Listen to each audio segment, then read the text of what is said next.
las sociedades secretas que operan dentro de los resorts de lujo modernos. Al descubierto me llamo Serafina, tengo 50 años, y durante 2 décadas creí haberlo visto todo. He caminado por pasillos de mármol que reflejan el sol como espejos líquidos. He dormido en suites suspendidas sobre el mar. He probado vinos cuyo precio equivale a 1 año de salario promedio. Pensé que el verdadero lujo era el silencio, la discreción, la promesa de seguridad absoluta, y me equivoqué. El verdadero lujo es el poder, y el poder, aprendí, se organiza en secreto, League au Resort Oriem, en una isla sin nombre preciso, invitada como consultora cultural. Así lo decía la carta, impresa en papel de algodón, con una tipografía tan elegante que parecía una firma. El Oriem era famoso por su privacidad extrema en villas separadas por jardines laberínticos, personal que aparecía y desaparecía sin ruido, cámaras invisibles. Los huéspedes eran jefes de fondos, herederos, políticos retirados, artistas que no querían ser vistos. Yo acepté por curiosidad y por una intuición vieja que nunca me ha fallado, en donde hay silencio excesivo. Hay algo que se oculta. La primera noche, noté el ritual, no fue evidente. Fue una suma de detalles, el tintinear exacto de copas a una hora precisa, el perfume amaderado que se liberaba en el lobby a las 9, la música que cambiaba de tonalidad. Observé a un grupo de huéspedes caminar hacia la playa privada sin hablar, vestidos de blanco y negro, como si el color fuese una contraseña. Nadie los acompañó, a nadie los detuvo. Al día siguiente, pregunté por la biblioteca. Me dijeron que estaba cerrada por restauración. Insistí. El director del resort, un hombre impecable llamado Hadrim Voss, me sonrió con una calma ensayada y me entregó una llave dorada. Solo para usted, dijo. La biblioteca estaba intacta. Más que libros, había símbolos en triángulos grabados en madera, mapas antiguos, diarios sin autor. En un estante alto encontré un cuaderno con el emblema del Oriem transformado. La A se cerraba sobre sí misma, formando un ojo. Empecé a escuchar historias. Un masajista me habló de las cenas sin menú. Una sommelier mencionó los huéspedes que no pagan con dinero. Un jardinero juró haber visto a personas llegar en helicóptero y marcharse por el mar. Todo parecía una coreografía perfecta, sostenida por el miedo y la recompensa. La sociedad se hacía llamar la Orden del Umbral, no era un mito. Descubrí su existencia en fragmentos en contratos con cláusulas imposibles, donaciones a fundaciones fantasma, reuniones registradas como eventos culturales. La orden no era religiosa ni política, aunque usaba símbolos de ambas. Su objetivo era simple y brutal: decidir quién accedía al verdadero poder económico del mundo. No elegían líderes, los fabricaban. Anel Aureum no era el único. Había resorts hermanos en Dubái, los Alpes, el Caribe. Todos compartían el mismo diseño en privacidad absoluta. Personal seleccionado por lealtad, huéspedes invitados por recomendación. En esos lugares se sellaban acuerdos que nunca aparecerían en registros públicos. Se intercambiaban secretos, se negociaban destinos. Fui invitada a una de sus reuniones. No sé quién recomendó mi nombre, tal vez mi edad, mi reputation, mi discretion. Me entregaron un vestido gris perla y una máscara sin rasgos. Caminé por un túnel subterráneo hasta una sala circular, iluminada por fuego. Éramos 12, nadie hablaba. En el centro, una mesa de obsidiana sostenía un libro abierto. Cada página tenía un nombre. Algunos estaban tachados. Hadrim Voss habló sin levantar la voz. Dijo que el mundo necesitaba orden, que el caos era un lujo que ya no podíamos permitirnos, que los gobiernos eran lentos, que los mercados eran volátiles, que solo una red invisible podía sostener el equilibrio. Nosotros no gobernamos, dijo. Seleccionamos a me, pidieron una historia a cambio de mi entrada. Una historia verdadera, íntima, que pudiera ser usada como palanca si era necesario. Comprendí entonces el precio real del acceso la renuncia a la privacidad del alma. Me negué. El silencio que siguió fue más peligroso que cualquier amenaza. Esa misma noche, intentaron convencerme. Ofertas sutiles en protección, influencia, inmortalidad simbólica. Me prometieron que mi nombre sería recordado. Yo pensé en todas las personas cuyos nombres estaban tachados en el libro. Pensé en el lujo como anestesia, como cortina. Pensé en mi vida, en mis errores, en la libertad que aún me quedaba. Decidí exponerlos. No fue fácil. La Orden del Umbral tenía tentáculos en medios, bancos, tribunales, pero también tenía grietas. El personal, cansado de servir a sombras, los huéspedes secundarios humillados por no ser invitados al círculo. Usé lo que sabía hacer, a narrar. Convertí datos en relatos, símbolos en pruebas, rituales en patrones. Publiqué bajo seudónimo. Al principio, nadie creyó. Luego, alguien reconoció un gesto, un lugar, una fecha. El Aureum cerró por reformas. Adrien Voss desapareció. Algunos miembros de la orden cambiaron de nombre. Otros compraron silencio. No fue una victoria total. Las sociedades secretas no se destruyen, se transforman. Pero el velo se rasgó. Hoy escribo desde un lugar sencillo, lejos del mármol y del fuego ritual. Sé que me observan. Sé que el lujo sigue siendo una puerta. Pero también sé esto, el secreto más peligroso no es que existan sociedades ocultas en resorts de lujo. Es que durante años preferimos no mirar, porque el confort era demasiado cómodo. Me llamo Serapina, tengo 50 años, y aprendí que el verdadero descubrimiento no es el poder escondido, sino el coraje de nombrarlo. Bajo la máscara del paraíso, la revelación del Oriam no me liberó, solo abrió una puerta más peligrosa. Las sociedades secretas no desaparecen cuando las denuncias. Se ocultan mejor, se reorganizan, aprenden a anticipar a quienes intentan exponerlas. Lo supe pronto. Después de publicar mi primer informe bajo seudónimo, recibí correos electrónicos cifrados, llamadas sin voz y mensajes anónimos que me advertían no confíes en nadie. No es solo el Oriam. Ellos están en todas partes. No era paranoia, era la evidencia de que había rozado un abismo. Cada resort de lujo era un nodo, cada miembro un hilo, y yo había tocado uno de los hilos sin saber qué gigante dormía al otro lado. Decidí que mi investigación debía volverse meticulosa, y obsesiva.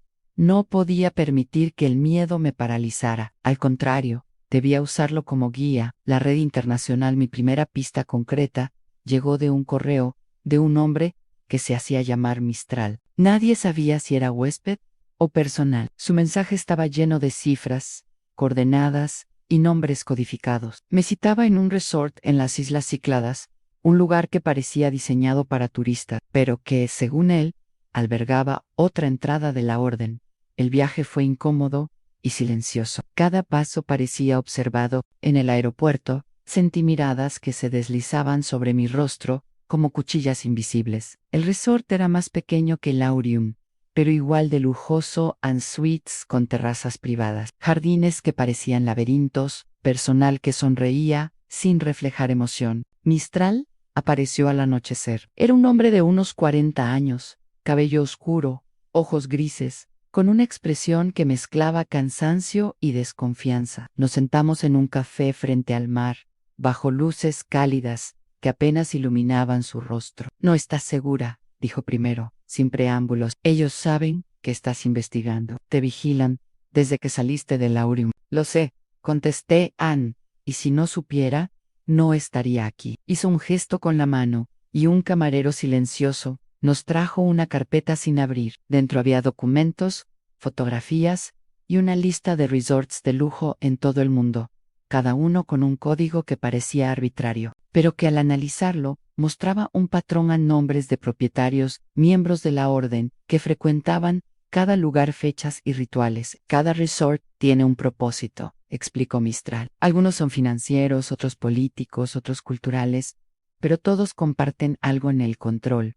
Ellos no solo ofrecen lujo, ofrecen acceso a decisiones que afectan mercados, gobiernos, guerras, y si alguien los traiciona, desaparece sin dejar rastro. La gravedad de sus palabras me golpeó. Lo que había comenzado como curiosidad se había transformado en un riesgo tangible. Comprendí que estaba frente a un laberinto internacional, una red que parecía casi imposible de desmantelar. La investigación decidí adoptar un enfoque sistemático. Cada resort debía estudiarse como un organismo vivo. Observé la llegada de los huéspedes, las interacciones del personal, los cambios de rutina, incluso los detalles más mínimos, el sonido de las llaves metálicas, el tintinear de copas, la intensidad de las luces en los jardines, cada señal era un patrón que podía revelar rituales ocultos. Me infiltré en varias áreas reservadas, con permisos falsos, almacenes, cocinas, salas técnicas. Allí descubrí dispositivos de vigilancia avanzados, archivos electrónicos cifrados y cámaras ocultas conectadas a servidores centrales en otros países. Era un sistema global, un entramado que unía lujo y control absoluto.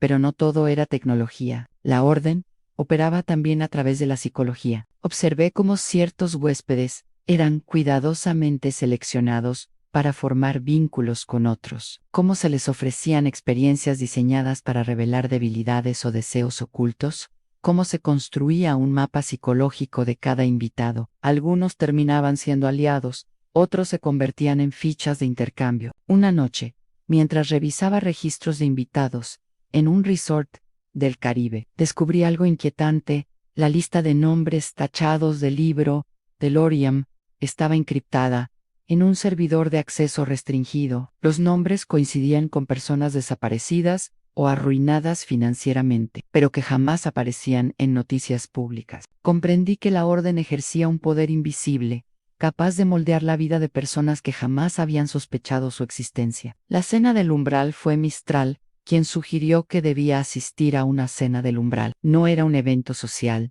era un ritual de integración, donde los invitados eran probados y evaluados. La cena tuvo lugar en un resort en los Alpes suizos, aislado por montañas y nieve. Llegué con ropa sencilla, un vestido negro que no llamara la atención, pero lo suficiente elegante para no parecer sospechosa. El salón estaba iluminado por candelabros, con una mesa ovalada interminable. Los invitados llegaron uno por uno, todos con máscaras, todos moviéndose con una precisión que recordaba a un ballet. Cada entrada de la cena estaba acompañada por un ritual, un brindis con palabras enlatadas, un gesto coreografiado, un intercambio de documentos sellados que nadie abría en público. Era un teatro de poder. Observé, escuché, anoté mentalmente cada detalle. Un miembro mayo Ere, identificado solo como el custodio, me observaba con atención. Cuando el postre llegó, me hizo un gesto sutil en acercarme. Susurró: no te han elegido todavía, pero si decides ir más lejos, deberás enfrentar la prueba del silencio. La prueba del silencio era un desafío, tanto físico como psicológico. Los invitados eran puestos en una habitación aislada, privados de comunicación, y debían resistir la presión de renunciar a información valiosa o aceptar compromisos que alteraban sus vidas. Quien cedía quedaba marcado, quien resistía era entagrado. Comprendí que no podía ceder. Cada dato, cada historia, era una ficha en un tablero mucho mayo Ere. Cada movimiento mío podía cambiarlo todo, o terminar con mi desaparición. Aliados inesperados. A medida que profundizaba, encontré aliados inesperados. Algunos eran empleados cansados de servir a sombras. Otros eran invitados secundarios que habían sentido el peligro de cerca. Uno de ellos, Lucien, un sommelier francés, me enseñó cómo leer los gestos y señales ocultas de los miembros de la orden. Un cambio en la inclinación de la cabeza, un parpadeo en el ojo izquierdo, un movimiento de la copa. Cada gesto revelaba intenciones, jerarquías, riesgos. Con Lucien desarrollamos un método para anticipar reuniones secretas, interceptar comunicaciones y documentar rituales sin ser descubiertos. Descubrimos que la orden tenía un sistema de castigos y recompensas extremadamente eficiente. Quienes desobedecían eran desaparecidos en el sentido financiero y social. Quienes obedecían podían acceder a un poder que parecía ilimitado. Una noche, mientras revisábamos registros en un resort del Caribe, encontramos un nombre que nos heló la sangre. Anne-Adrien Voss había reaparecido bajo otro alias, supervisando un resort hermano en Asia. No estaba desaparecido.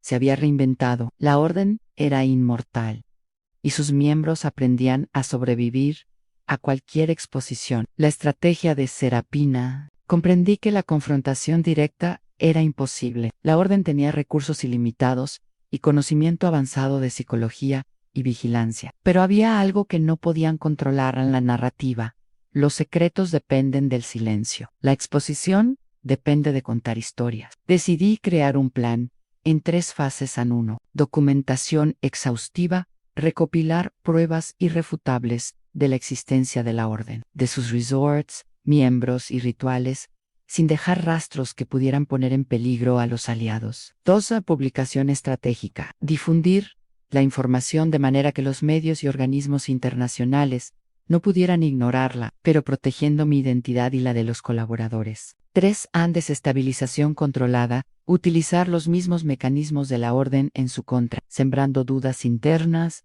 revelando traiciones y creando grietas en la cohesión del grupo. Lucien y yo trabajamos durante meses, viajando de resort en resort, observando, grabando, codificando. Cada viaje era un riesgo, pero también una oportunidad para mapear la red global. Aprendimos a leer los patrones de los invitados, a anticipar movimientos y, sobre todo, a movernos sin dejar huella. La presión aumenta, pero no todo era controlable. Las amenazas comenzaron a materializarse a mensajes anónimos en habitaciones, paquetes dejados en los pasillos, cámaras ocultas que aparecían donde antes no estaban. Sabía que estaban cerca, evaluando cada paso. Una mañana, en un resort del Caribe, Lucien desapareció por unas horas. Al regresar, estaba pálido, con la mirada tensa. Alguien lo había seguido, interrogado y liberado, con una advertencia silenciosa: no te acerques más al corazón de la orden. La advertencia no me detuvo. Por el contrario, fortaleció mi determinación. La exposición no era solo un acto personal, era una obligación ética. Cada nombre, cada ritual, cada resort representaba vidas manipuladas, decisiones de poder que afectaban a millones. En el corazón del umbral, la nieve cubría los Alpes como un manto silencioso, pero bajo esa apariencia de calma, el resort donde se encontraba la próxima reunión de la Orden del Umbral bullía con secretos, cada villa, cada sendero iluminado por antorchas, cada ventanal, desde donde se veía la montaña dormida, era una pantalla de vigilancia. Aprendí rápido que la naturaleza misma era parte del diseño en aislamiento, previsibilidad, control absoluto. Lucien y yo habíamos preparado un plan meticuloso. Habíamos logrado obtener invitaciones falsas para una reunión social, una gala que, según los rumores, servía como filtro de nuevos candidatos para la orden. Nadie podía acceder sin esa invitación, y quienes llegaban sin permiso eran recordados y desaparecían de maneras sutiles. Los nombres se borraban de registros bancarios, se cancelaban vuelos, se desactivaban cuentas. Nadie notaba el patrón hasta demasiado tarde. El aire frío me golpeó cuando bajamos del helicóptero privado que nos había dejado cerca del resort. Vestíamos trajes discretos, pero de calidad impecable, y queríamos pasar por huéspedes privilegiados, no por intrusos. Lucien llevaba consigo un maletín con documentos falsos, llaves maestras para acceso limitado, y un pequeño dispositivo que podía interceptar señales de cámaras ocultas. Yo llevaba solo lo estrictamente necesario: un cuaderno, un bolígrafo y la determinación de enfrentar lo que viniera. La gala de la máscara. La entrada al salón principal era imponente, en columnas de mármol, cortinas de terciopelo rojo, luces cálidas que creaban sombras que parecían moverse con vida propia. Los invitados llegaban con máscaras elaboradas, algunos simples, otros dignos de un museo. Lucien y yo nos unimos al flujo de personas, intentando mimetizarnos. Era un baile de gestos estudiados, miradas que decían más que las palabras. Cada saludo era un pequeño examen, un parpadeo, un toque de hombro, un intercambio de cartas selladas. Todo tenía significado. En el centro del salón, sobre una plataforma elevada, estaba el custodio, la figura que nos había observado en la cena del umbral. Su presencia imponía respeto. No había necesidad de alzar la voz. Cada palabra, cada gesto, era calculado para establecer jerarquía y autoridad. Lucien me susurró: observa, cada invitado que cruza ese umbral está siendo evaluado, no solo cómo actúa, sino cómo piensa, cómo reacciona ante la tensión. Ellos buscan grietas. Lo que vi me aloja: algunos invitados se retiraban, después de pocos minutos, mientras que otros eran llamados por asistentes enmascarados y desaparecían tras puertas que nadie más podía abrir. Sus destinos eran inciertos, pero la sensación de amenaza era palpable, una combinación de poder, miedo y seducción psicológica que mantenía a todos en un estado de sumisión absoluta. La prueba del silencio al anochecer. Nos condujeron a una habitación aislada, apartada de los ojos del resto de los invitados. Lucien y yo supimos que había llegado el momento de la prueba del silencio. El ritual era simple en apariencia, pero brutal en ejecución: permanecer en aislamiento absoluto durante varias horas, sin contacto con el mundo exterior, enfrentando la presión de revelar información, aceptar compromisos o traicionar convicciones bajo amenazas veladas. La puerta se cerró detrás de nosotros. Las luces se atenuaron hasta convertirse en un resplandor suave que apenas permitía distinguir las formas. Un asistente nos entregó unos papeles con instrucciones ambiguas y una voz grabada resonó en la habitación. La verdad es relativa. La lealtad se demuestra con paciencia. Cada elección será observada. Horas pasaron como días. Nos manteníamos en silencio, evaluando cada sonido: el roce de la madera, el murmullo del viento en la montaña, el cambio en la temperatura de la habitación. Sentí la presión física y psicológica aumentar en sudor, frío, pulso acelerado, pensamientos que se volvían trampas mentales. La orden no buscaba respuestas, buscaba resistencia, la capacidad de mantener la integridad frente a un poder que podía aplastarte sin dejar huella. Lucien y yo nos comunicábamos con gestos mínimos, apenas perceptibles, evitando cualquier movimiento que pudiera interpretarse como sospechoso. La tensión era extrema, pero también formativa. Entendimos que cada gesto, cada palabra retenida, era una pequeña victoria. La resistencia se convirtió en nuestro escudo invisible. Descubrimientos ocultos al amanecer. Cuando la prueba concluyó, nos liberaron sin palabras. La habitación parecía idéntica, pero algo había cambiado.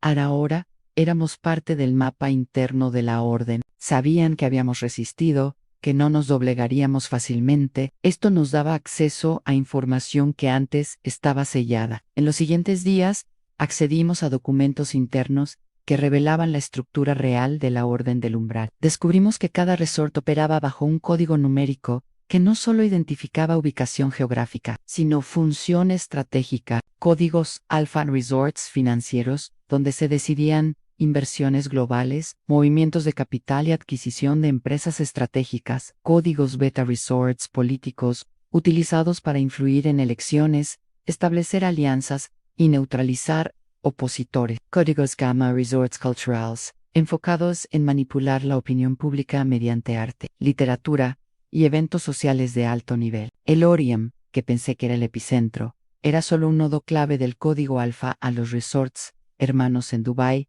y Asia. Cumplían roles similares, formando una red interconectada que podía alterar cualquier sistema económico o político sin dejar evidencia directa. La magnitud del control era aterradora. Traiciones y lealtades. Entre los documentos, descubrimos algo más inquietante: un registro de traiciones internas. Algunos miembros de la orden habían sido eliminados o relegados por desobedecer órdenes, por filtrar información o por cuestionar decisiones estratégicas. Sin embargo, no todos los traidores eran tratados con violencia física. Muchos eran borrados socialmente, dejados sin recursos, aislados, viviendo como sombras de su identidad pasada. Lucien me confesó que había conocido a un sommelier francés que desapareció después de intentar advertir a un huésped sobre el verdadero propósito de la gala. Nadie volvió a saber de él.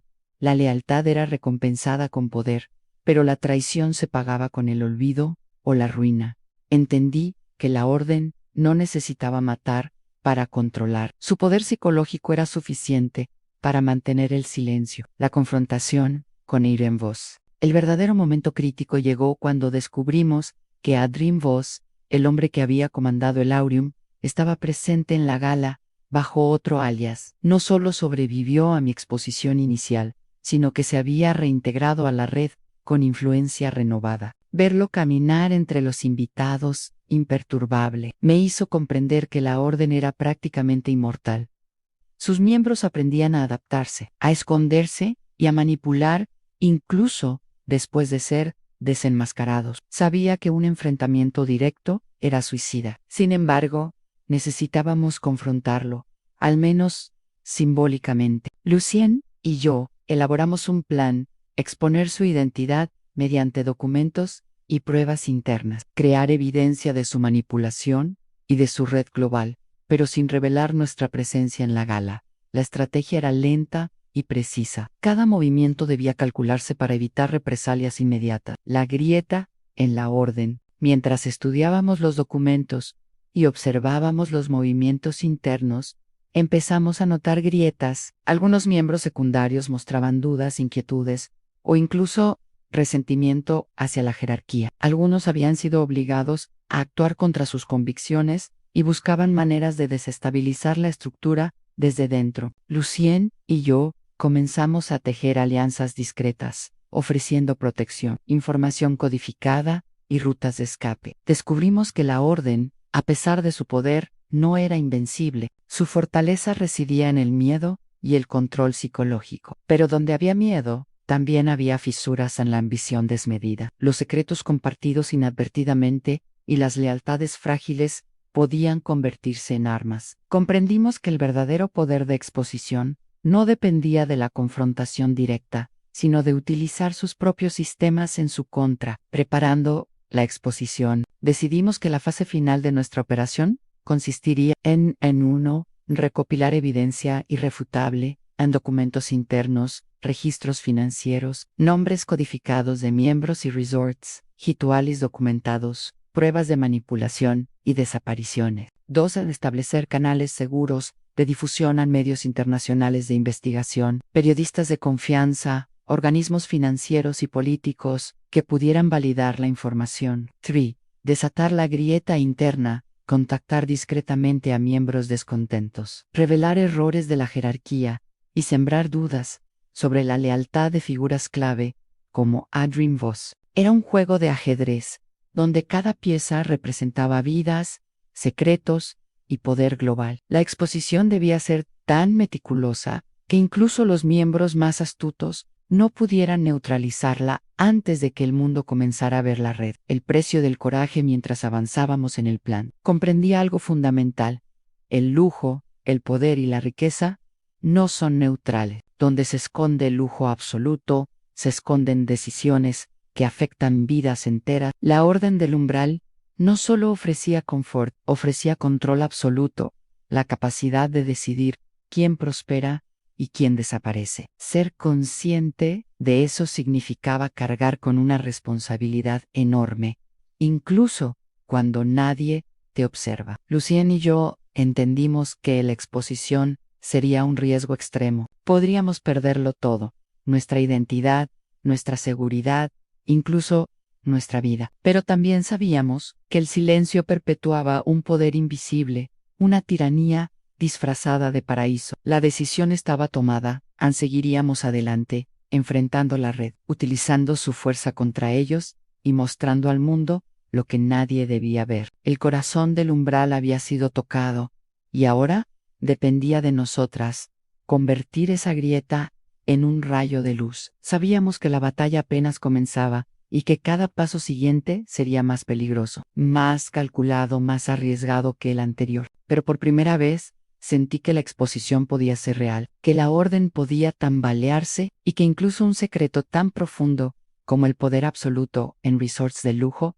podría, finalmente, ser revelado. La exposición final, el mundo que conocía antes del Orion, había desaparecido. No existía más la tranquilidad de una rutina predecible, ni el lujo inofensivo de una villa con vista al mar. Cada resort, cada máscara, cada ritual era una trampa de poder. Lucien y yo sabíamos que estábamos al borde de algo irreversible. A la exposición final de la Orden del Umbral, la revelación de su red global y el enfrentamiento directo con Adrian Voss, su líder más implacable. Nos preparábamos en un lugar seguro, un apartamento alquilado en una ciudad europea, lejos de cualquier resort. Las paredes estaban cubiertas de mapas, fotografías, notas codificadas y dispositivos electrónicos. Todo apuntaba a un solo objetivo, aunque el mundo conociera la verdad. Sabíamos que la orden podía anticipar cada movimiento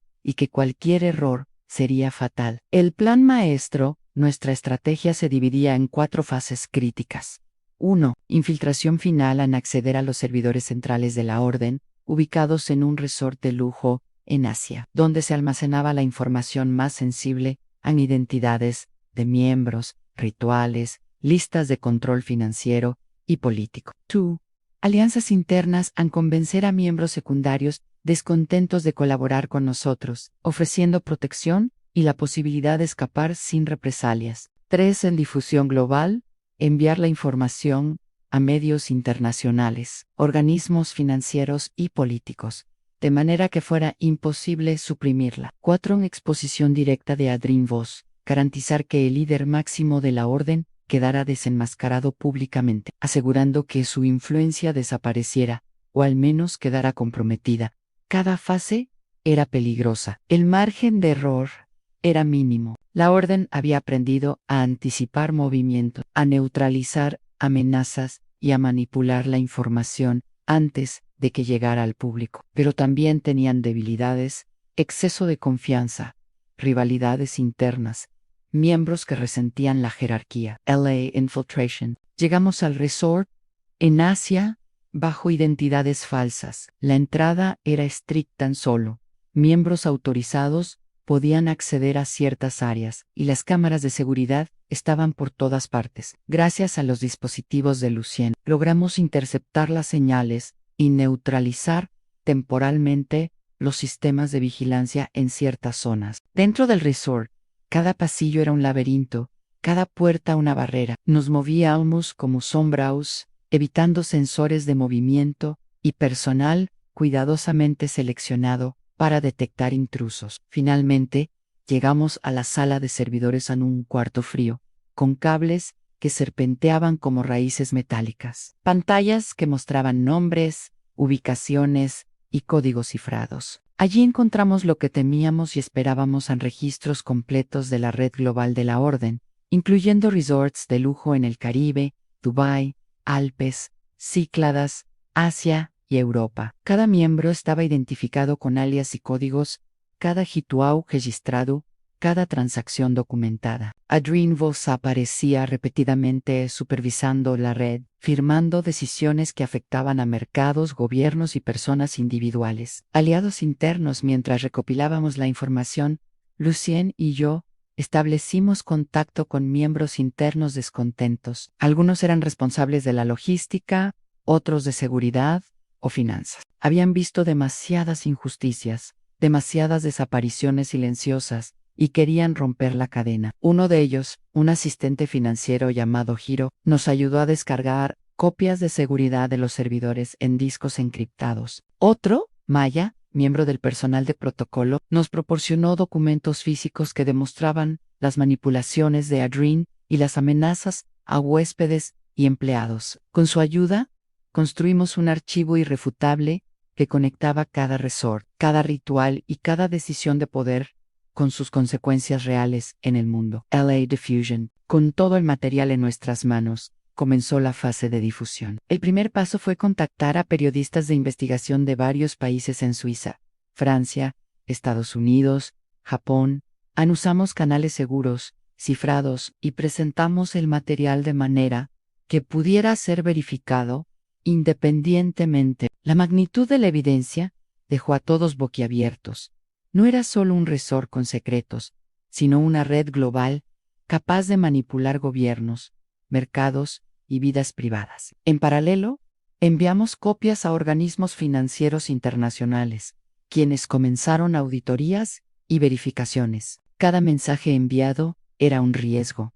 Sabíamos que la orden podía rastrearlo y que nuestra identidad podía ser descubierta. Pero era el momento de actuar. La verdad debía salir, incluso si nos costaba la seguridad. La grieta final. Mientras la información se difundía, comenzaron a surgir grietas dentro de la orden. Algunos miembros intentaban defender a Adrien, pero otros comenzaron a cuestionarlo abiertamente. Rivalidades internas, traiciones pasadas y resentimientos acumulados explotaron como un volcán. Algunos resorts informaban movimientos extraños de huéspedes y empleados. Reuniones fueron canceladas, agendas reescritas, miembros reemplazados. La orden, que parecía invencible, empezaba a tambalearse. DreamVoz reaccionó, enviando mensajes codificados y llamadas directas a miembros de confianza. Intentó contener la difusión, pero ya era tarde.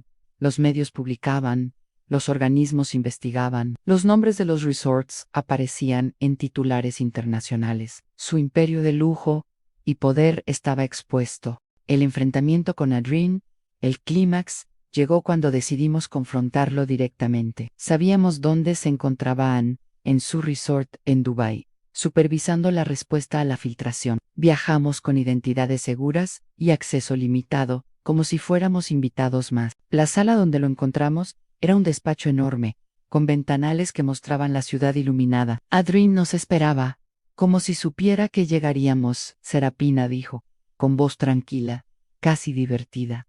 Sabía que no podía ignorarte para siempre. ¿Y usted? Contesté, manteniendo la calma. Sabía que la verdad encontraría un camino. Adrien intentó intimidarnos, usando su carisma y poder para desestabilizarnos. Ofreció riquezas, protección y acceso a la red si abandonábamos la exposición, pero no cedimos. Lucien presentó pruebas documentales, mientras yo hablaba de las vidas manipuladas, los secretos ocultos y las consecuencias globales de su red.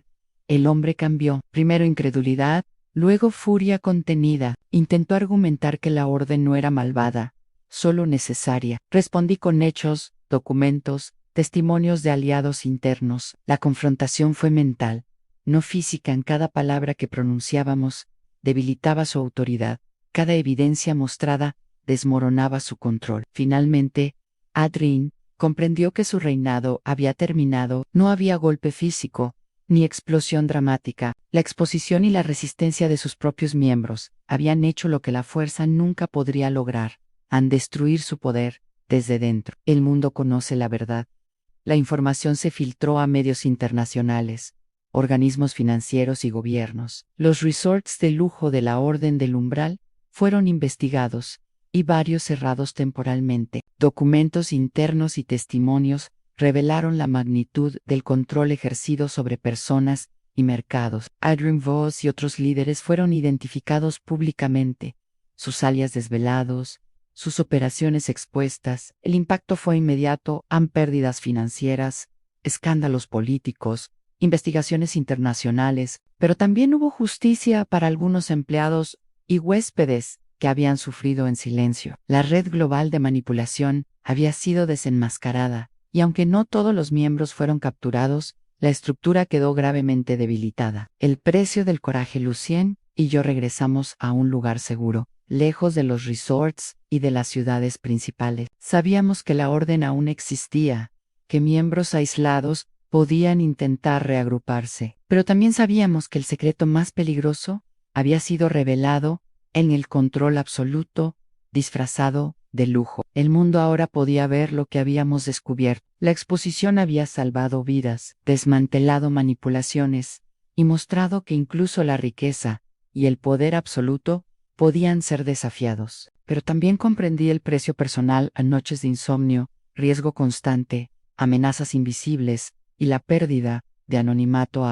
No todo era victoria. La seguridad nunca volvería a ser completa. Epílogo. Hoy escribo estas palabras desde un lugar sencillo, rodeada de libros, mapas y recuerdos de viajes peligrosos. Lucien continúa trabajando conmigo, ayudando a otros investigadores y periodistas a exponer secretos ocultos. A veces pienso en los resorts de lujo, en los rituales, en los nombres tachados en el libro del Oriam. A veces siento que la orden observa desde lejos, aprendiendo de sus errores, esperando una oportunidad. Pero también sé algo fundamental: el coraje, la verdad y la determinación pueden abrir grietas donde parece no haber ninguna. La exposición no borró la codicia ni el poder, pero enseñó al mundo que incluso los secretos más profundos pueden ser iluminados. Me llamo Serafina, tengo 50 años, y he visto el lujo, el poder y el miedo